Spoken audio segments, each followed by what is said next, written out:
Hello students, अब हम method third start करेंगे। इसमें पोल्स जो है वो रियल एक्सिस पर भी लाई करेंगे। In this case F Z has poles within the semicircle, जो आधा सर्किल ऊपर बनाते थे उसके अंदर तो होंगे ही होंगे, as well as on the real axis.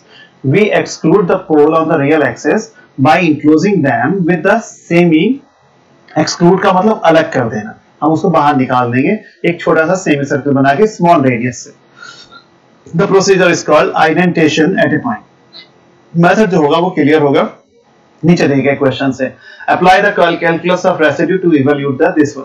अब इसमें लिमिट तो आप देखोगे तो यार 0 से इंफिनिटी का ना है मौजूद, लेकिन इसमें प्रॉब्लम है फंक्शन का। जिस वक्त आप पोल निकालेंगे तो x बराबर 0 आएगा। अब x बराबर 0 तो रियल एक्सिस पे लाई करता है।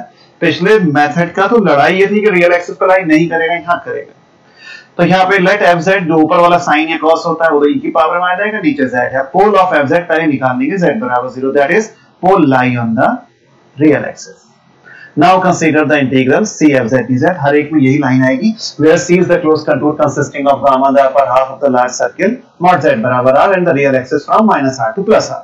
बट ये आगे क्या लिखेंगे, अगर z बराबर 0 पे जो रियल एक्सिस पे लाई करता है पोल मौजूद है तो उसको एक्सक्लूड कर देंगे बाय आइडेंटेशन। कहेंगे क्या, real axis -r to +r indented at z बराबर 0 by a small circle gamma. वो चीलता हुए वाला गामा बनाएंगे ऑफ रेडियस r। देखो जी, गामा में बीच में कभी जगह नहीं छोड़ेंगे और रेडियस में हमेशा जगह छोड़ेंगे, वरना ये मतलब उल्टे हो जाएंगे। इसे याद रखना, एज शोन बिलो। तो देखिए हमने यहाँ आए, बस पिछले सवालों में ये डायरेक्ट लाइन होती थी, यहाँ नहीं बनेगी, यहाँ ये घूमता हुआ ऐसे बनेगा कि ओरिजिन के ऊपर जो पोल था वो आपने ऐसे निकाल दिया। तो अब यहाँ पे जो C है आपका, जो कंटूर है वो क्या कंसिस्ट करता है, semi circle gamma and the real axis from -r to +r, बीच में आइडेंटेशन क्लियरली। अब जो पोल था वो यहाँ पे था, वो आपने ऐसे घुमा दिया, तो इसके अंदर तो आप कोई भी पोल नहीं रह गया। तो हम लिख देंगे, ये नहीं बनाना है आपको, मैंने आधा अच्छा लाल बना दिया इसके अंदर। Clearly no pole lies inside C. By Cauchy's residue theorem, C f z dz बराबर 2 pi a into sum of residue। अरे sum of residue तो है ही नहीं अंदर, तो कहना वो तो 0 हो गया। तो अब C तो इतना बहुत सा है, अब C को ब्रेक करेंगे। पिछली बार लिखते थे -r से +r और गामा, ये तो होता था, लेकिन इस बार -r से तो यहाँ तक आएंगे। ये दूरी कितनी है, रेडियस r है, तो ये दूरी भी r है, लेकिन ओरिजिन के लेफ्ट में है तो -r से -r यहाँ तक आ गए, fx dx। अब यहां तक आने के बाद देखिए ये जो रिप्रेजेंट करता है वो इसको करता है, -r से +r। अब ये जो सर्किल घूमेंगे ऊपर ऐसे करके, देखिए निशान देखना ना, ये एरो इधर को लगा है, ये ऐसे घूमता हुआ यहाँ पे ऐसे और आगे को चला जाएगा। तो यहाँ पे ये गामा में घूमेंगे एफ जेड डी जेड। फिर आ गया है, अब हम इस जगह पे आ गए हैं यहाँ पे, तो ये यहां से शुरू होगा, इसकी वैल्यू यहां से माइनस यहाँ पे आएगा, सॉरी स्मॉल r से कैपिटल R तक ये वैल्यू आ जाएगी, ये पूरा का पूरा ये आ गया। लेकिन ये फंक्शन x की है, जब गामा में घूमा तो z में, क्योंकि आप xy प्लेन में मूव कर रहे थे। और जब आप इस जगह पे आ गए, अब पूरा घूम के वापस वहीं आ जाएंगे जहां से शुरू किया था, तो वो कैपिटल वही गामा, बड़ा गामा एफ जेड। और इज इक्वल टू तो भैया 0 था, तो इसलिए 0 आ गया। बस ये सही याद रखना है। अब आप बड़े गामा को पहले सॉल्व कर लेते, उसके लिए क्या करेंगे, कहेंगे यार इसमें तो फंक्शन में e शामिल है, तो मैं जॉर्डन्स लीमा लगाऊंगा। पहले क्या कंसीडर करेंगे, limit z tends to infinity 1/z, e छोड़ के ये 0 आ गया, so by Jordan lemma e से मल्टीप्लाई कर दीजिए, 0 हो गया। ये दोनों मिलके आपको क्या दे रहे हैं, कहना यार ये तो फंक्शन z है, इसलिए फंक्शन z 0 होगा। ये ओवरलैपिंग नहीं पढ़नी है, यहाँ पे कुछ नहीं ज्यादा लिखा हुआ है, तो ये आ गया। अब आप जो दूसरा वाला सॉल्व करेंगे, तो बड़ा गामा तो सॉल्व कर लिया, लेकिन स्मॉल गामा सर्किल तो पहली बार आया है, तो उसके लिए वापस हमें उसी नोट पे जाना पड़ेगा जो शायद 52 पेज पे था।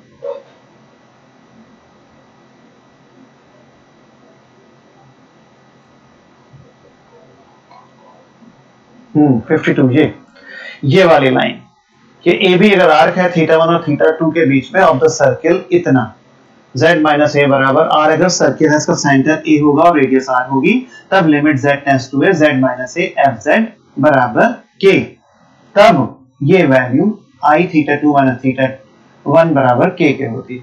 सबसे पहले क्या निकालेंगे, पहले ये निकालेंगे, लिमिट लगाएंगे z टेंड्स टू a। आपके क्वेश्चन में जो सेंटर है वो तो ओरिजिन है, आप लगाएंगे z माइनस 0 और फंक्शन z, जो भी आएगा वो क्या आएगा, बस फिर ये लगा देंगे r टेंड्स टू आपका 0 क्योंकि रेडियस 0 है आपकी। और AB क्या है आपका, गामा है, small gamma. FZ DZ I θ2 minus θ1। आपको मैंने बताया था एक दिन, जब θ1 और θ2 यहाँ कितने हो जाएंगे, आर्क है ना यहाँ, तो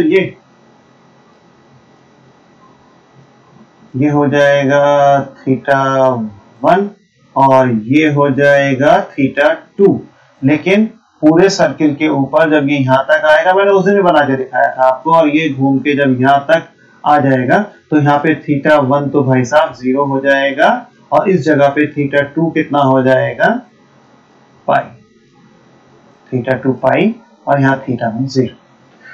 कि याद रखिएगा, मैं पेज नंबर भूल गया कि मैं यहाँ कहां से आया था।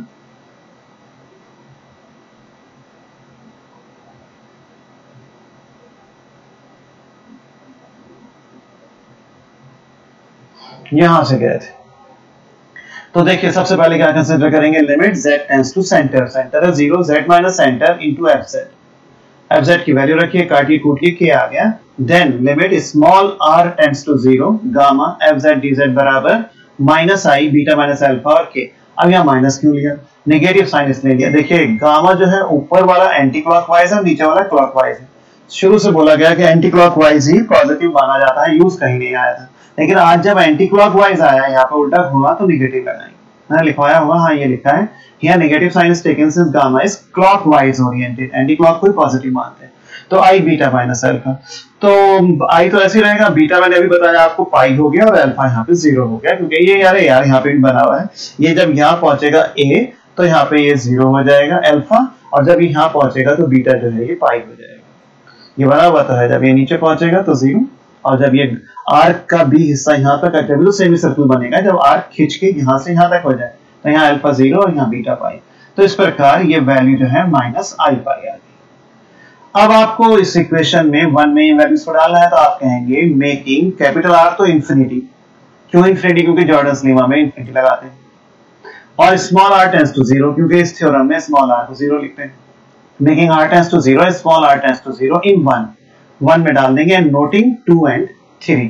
तो यहाँ पे माइनस इंफिनिटी से 0 ये आया, फिर यहाँ पे स्मॉल गामा का, ये स्मॉल गामा की जो वैल्यू है वो कितनी निकाली, माइनस आई पाई, ये निकाली है माइनस आई पाई, वो यहाँ पे माइनस आई पाई।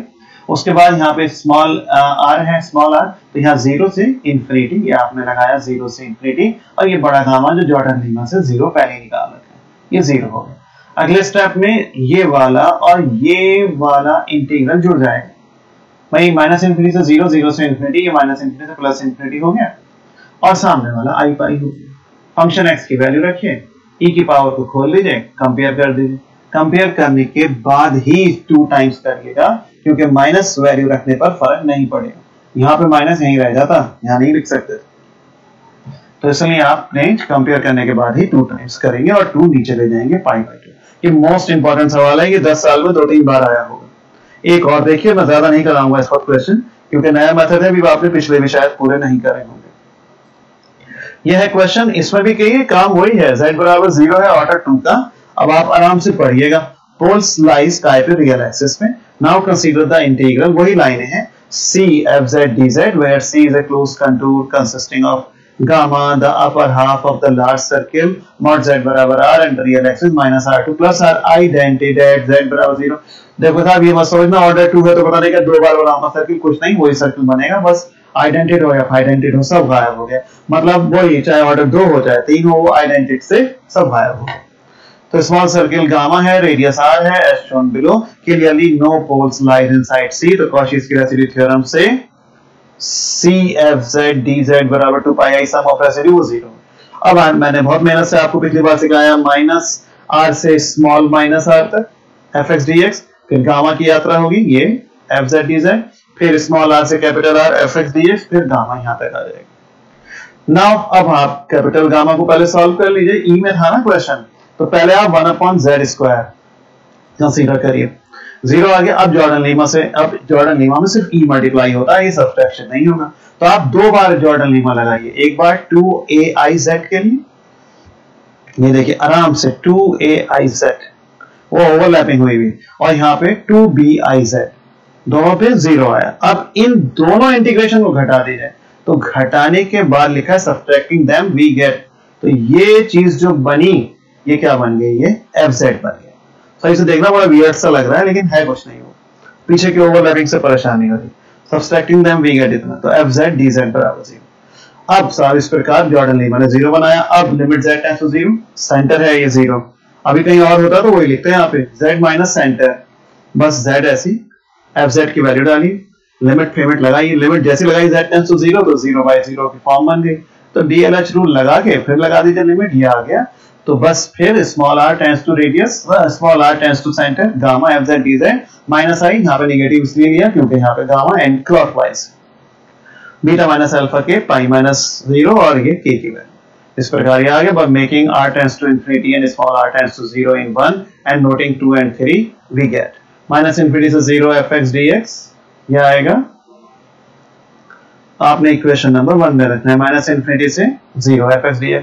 स्मॉल गामा की वैल्यू जो अभी निकाली है इक्वेशन 3 में वो आपने यहाँ रख दी, ये फिर आएगा क्या 0 से इन्फिनिटी आएगा और ये गामा की वैल्यू 0 आ जाएगी जॉर्डन से, ये 0 से इन्फिनिटी आ गई। इनको जोड़ दीजिए पहले और तीसरे वाले को, ये आया और सामने इतना ले जाइए, वैल्यूज रखिए, साइन कॉस को खोल दीजिए, रियल पार्ट कंपेयर कर लें, 2 टाइम्स कर दीजिए, आंसर आ जाए। बस इसके आगे मत देखिए, ये 2 न्यूमेरिकल काफी है, ये करिए। अब बस काम खींची गया है 2-3 वीडियोस में, ये आपके पेपर पूरा हो जाएगा। ओके।